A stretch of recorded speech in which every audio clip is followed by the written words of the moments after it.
everyone, welcome to another week in our garden and good afternoon to you. A little bit later than normal today. Now this week we're starting in the greenhouse. I'll just show you the progress of things, and then we need to take the broad beans, as we said this week.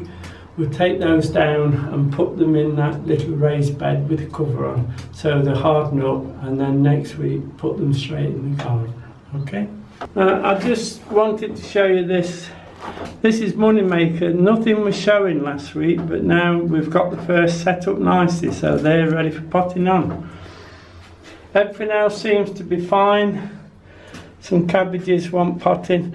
The lettuce, believe it or not, did not make it, so we'll scrap that now and that can start again with that one. The sweet peas will go down to the frame next week to harden up a little bit, so probably over the weekend I'll move those. Everything on this table is doing okay. Tomatoes are putting on their second set of true leaves, so they'll be fine. A little bit of cabbage there to pot on. We'll do that at the weekend. But now we must get these broad beans down the garden into that frame and get them hardened up a little, and then they can go straight in the garden next week. The onions are showing well, so as soon as they get a little bit bigger they can also go in that frame to grow them a little harder. We don't want to grow them too soft. So we'll take the broad beans down the garden and get them in that frame. And the looks of the cucumbers, we'll soon have cucumbers on them. We'll not be able to put the lid on that propagator soon. These are the broad beans we're going to pop in the frame, just harden up. The second frame, instead of putting potatoes in pots this year, I'm going to put them in the frame, the first earlies. Then they'll be nicely out the way for the main crop, winter carrots to go in. We're down at the frame. I put some radish in, a line of spring onions and a line of forcing carrots in. Now they're all beginning to germinate, even though we've had all this cold wind, but they'll make it, we're alright. What I'll do, I'm just going to pop that there and leave them to harden up. I will have to come down and water them, obviously. We're going to put the potatoes in the other frame, so I shall have to bring some water down for those potatoes, so we'll keep an eye on both. But they're hardened up nicely in there, they're out the wind. Now we're going to put some first early potatoes in this bed, and we're going to put them in pots, but I've decided I'm going to pop them in this frame and then follow them with some carrots. To actually put your potatoes in, you really need a minimum temperature of 7 degrees Celsius, and then there's no check to them and they'll grow straight away. Spring cabbages and everything are fine, they're growing wonderful now, but your potatoes, we've kept them nice and warm and sprutted them, and to put them in for the sake of a few days, and they'll just sit there and there's a chance they could start rotting. Now I have took the temperature of this plot this morning, and believe me, it's far too cold and far too wet down there to dig the trench and put the early potatoes in. So we'll leave the bed for a week, let it warm up, but this temperature in here is fine. These are the first earlies I'm going to put in. These are called Rocket. They've sprutted up nicely, nice small potatoes, that's what we're looking for. So really we need to put 12 in each side of this frame. So that's 1, 2, 3, 4. They'll be a bit cramped, but they'll only make small potatoes, but they will be early. There's plenty of good soil in there. I've put a lot of good leaf mould in here as well, so they should really get cracking. But we'll add a little bit of fish blood and bone before I start and just mix it in the top and then put them in. Okay, we just Fish blood and bone, plenty of good stuff in it. A little bit of nitrogen as well, won't do many harm. Probably not having fish blood and bone, potato fertiliser is just as good. We'll just scuff that in, and then we'll put those 4 rows in. Remember, your first earlies only need to be about 5 inches. Let's say 2, 3, 4. These are where we've put barley straw in the compost heap, and the barley seed has started to germinate. I'm getting quite a few of those this year. Let's drop these in.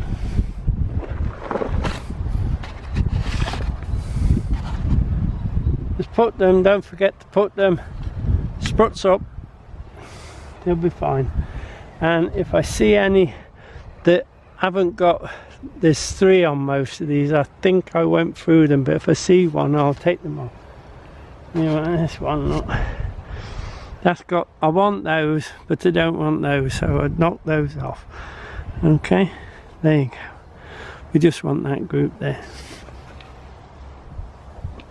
If you don't do that, I think you'll find all you'll do is get loads and loads of little tiny potatoes. Small new potatoes are not too bad, but you don't want them too small. I'll just show you the distance apart. First early, so we can do them at a foot and a bit, so we'll put the others in there. Now I'll plant it and then come back to you, okay? That's all the first early potatoes in. These are called rocket, and we should have a good harvest out of those. Now obviously when they get quite big and they're squeezing out the frame, we'll just take the lid off, leave the sides on, just give them a bit of protection until they flower and finish, and then we can harvest straight out, then follow them in with the winter carrots. Should be a good crop.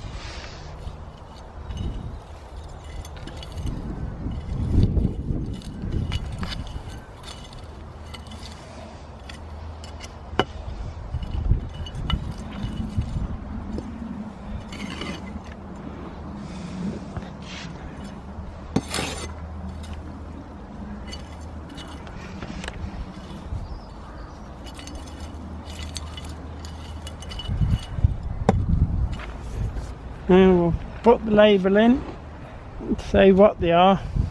Now as they pop through, I might give them a top dressing with a little bit more fish, blood, fish and bone, and then I should cover them all over again with spent compost and leaf mould mixed together, and probably a little bit of bark, the mini bark as they call it. Mix that in as well to keep it nice and open, and they'll grow up nicely. Excellent crop there. Okay, now nip down to the greenhouse site. I've done a little bit more. Remember, we did have a lot of wind, and I'll show you the progress up to scratch and the progress that we're doing on these plots that are nearly ready with the paths putting in. This manure, as soon as the cabbages are harvested and gone, this will be dug into this plot for the main crop potatoes, and they'll do wonders in that. Now I'll just show you the progress of this. This is plot D. I've nearly got the 4 quadrants done. I've just got that small bit over there to dig. That's only an afternoon's work to dig that over, and then put the timbers in, and then the membrane, stop the weeds coming up, and the bark chip. Quite a bit of work to do, but I'm having to prepare this plot. This is where the squashes will be this year, so I really need to dig in some deep manure because there are big roots on these squashes. Now this is the progress of the greenhouse site. We're up to the height now where we need to be. I've made a lintel for the door and put that in. good solid walls. There's 6 pillars behind it holding it up, so there's tons of meat in there, if you like, to hold them up steady. We've got the lintel in for the window. Diane's painted the window, so we'll probably put that in this weekend. I'll brick across and then put the double glazed window in that we've got. It looks a bit high, but actually the floor level when it's finished will be a lot higher than what we are now. So hopefully, if the weather holds and we don't get no more gales, I think it'll be Storm Clifford next, or Diane, and we can get on with this. It's dragging a little bit, but when it's too windy and the wind's howling across these fields, you can't do anything out here. Now there is 1 or 2 little jobs further up that I've done in the fruit case. I'll show you. Actually, Diane's done these jobs for me while I've been busy down here. Then we'll pop in the shed, because Viv, from what Viv did next, bless her, has tagged me to do 5 of the favourite vegetable seed. So we'll do that in the shed when we've had a walk up, okay? Now we're at the blueberries. You can see what the problem is, that everything keeps throwing out everything we put in to mulch them down. So we're going to take those small boxes off, and we're going to set up these old panels that Diane's painted for me, bless her. I've got 4, and I'll put those 4 round and then fill it up with ericaceous, with bark chips, and put all this mulch back in and some leaf mould, so the whole bed will be at double the size, and these will appreciate it more. That's a little job I'll probably do tomorrow morning, but there'll be, looking at it, there'll be enough room in there to put another blueberry in, probably. We'll have to wait and see that one. Let's pop in the shed. Now out that wind a little bit, it's a lot warmer in here. In fact, it's 16 degrees in here at the moment. That shows how warm it is today. Right, as I said, I've been nominated by our Vivi to do my 5 top seed, what I like to grow. Now, I had to have a bit of a think about this, and what I've decided to do is I've actually selected 5 of my staple foods, what we grow every year. Remember, it's Brexit this year, so you need to put plenty of fruit and veg in, so the prices are going to rocket.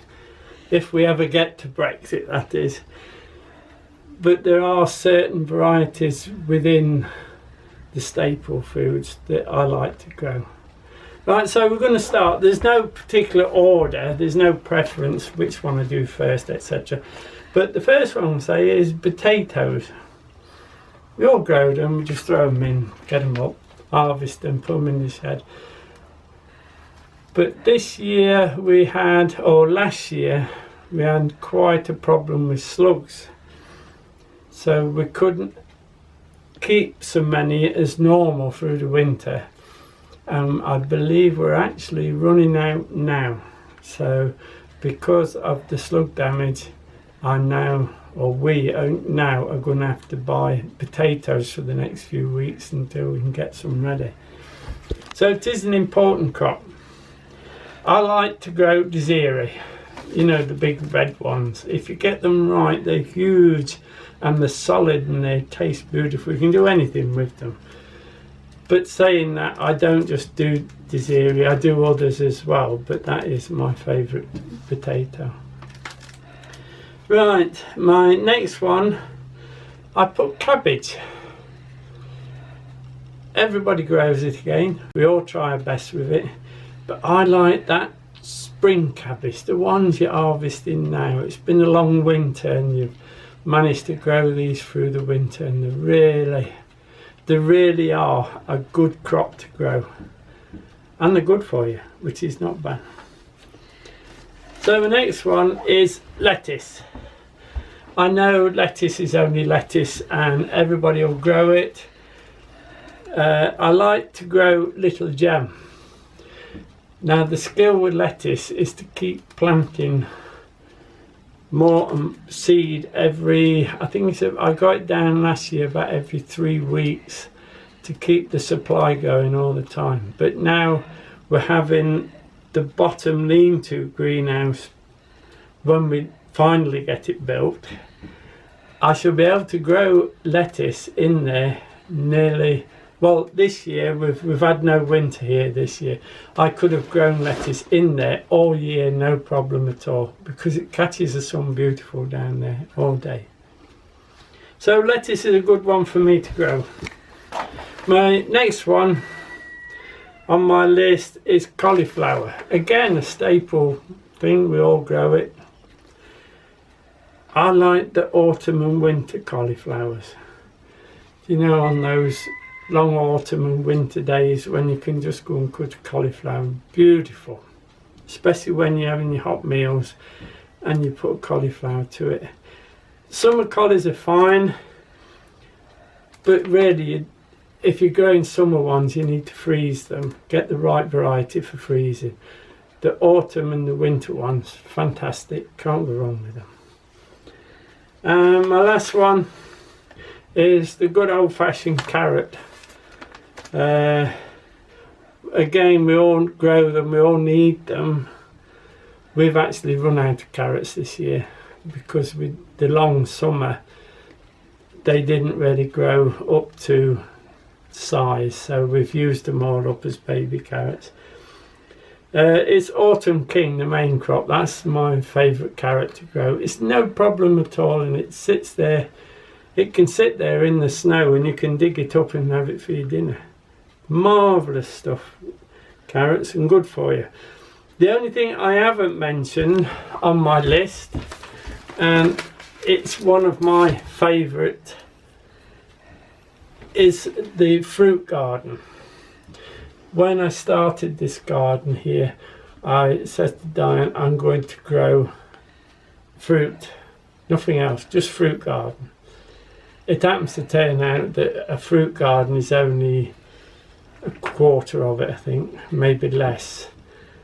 But it's very, very productive, your fruit.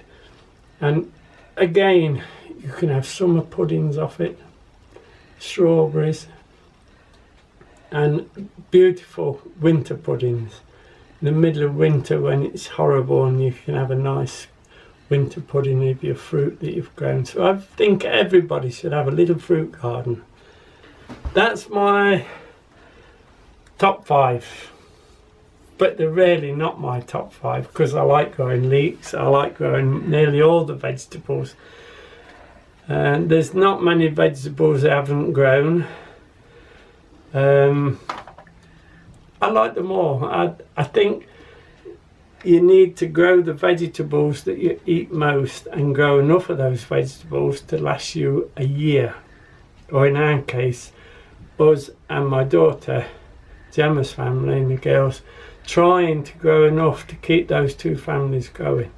It's quite a challenge, but it's well worth it if you can get it right. Now I have to nominate 3 more people who are going to have to put their 5 down and say why they like growing them. We'll also put this in the drop down box so you'll be able to see who they are. Now my first one, I've had to write them down by the way, is Benni from Norway. She has a lovely channel. She does wonderful things on that garden of hers. She puts English subtitles in, so sometimes I can watch them and do the reading while all the others are making noise in the house, and I can still follow her channel. Okay, worth a look, Benni, and she's doing well. She has a good garden. She's a good grower. Worth a watch. My second one is Martin, the Hanley Plot 8-9. I think he's in Wales, I'm not sure, but that doesn't matter, Martin. I'm still nominating you in Wales. He's got a good garden, very tidy plots. He works hard. Sometimes take your time a bit, mate. It's still get done another day. Always there, always interesting, and always trying his best to get the good crops out of his plots. The looks on him, he's on a little bit sandy land, so he has a lot even more work to do with what we have here. So well done, Martin. Keep going, mate. You're doing a good job. Now, my third one is Kelly from my UK homestead. She's in Somerset, but again, never mind. It's lovely sunny down there. She works hard on that plot. I like your plot. You're working hard on it. I like to see, without being sounding too old, I like to see some nice young ones coming up and are going to do what we do for as long as what we've done. There'll be a continuation of the gardens and the vegetables, which is a wonderful thing. Kelly says she's just learning and she's watching and she's listening. But Kelly, go, looking at you, you're doing a fine job. Keep it up. You know what you're doing. It'll come natural to you after a bit. It's no problem. Enjoy your garden, all three of you. And as I said, Diane will put it on the drop down box for you. That's my 3 nominations and my 5 choices done. Once again, thank you, Vivi. Now that'll be it from me this week. Hope you've enjoyed it. We have a little walk around, a bit of fresh air as well. A lot more work to do on this plot. I'm hoping I can get it all done. Now, thank you for subscribing. We do appreciate it. And of course, many thanks for watching.